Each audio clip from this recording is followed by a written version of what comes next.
COVID-19 has changed many things in South Africa.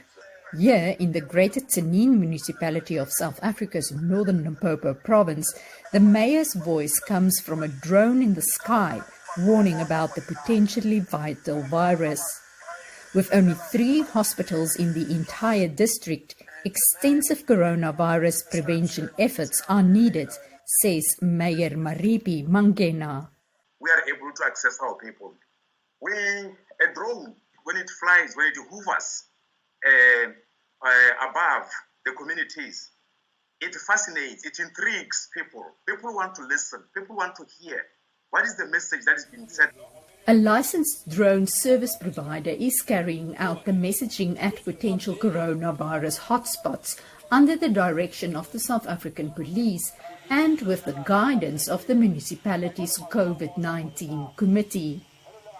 The Greater Tzaneen Municipality was originally the only jurisdiction willing to use drones from Mtiyizo Aviation Services, says company managing director Jack Shiluana. They've got the perception that we're talking about a whole lot of money that you spend in this exercise, and others would probably ask to say, but why don't you provide water? And it is that balancing act, in terms of how much drone technology costs you, but the value that you derive from an exercise such as this one. Drones are well suited for this purpose in rural areas, especially in Africa, because they provide more value for the money spent, says the head of South Africa's Federation of Unmanned Aircraft Systems, Sam Twala.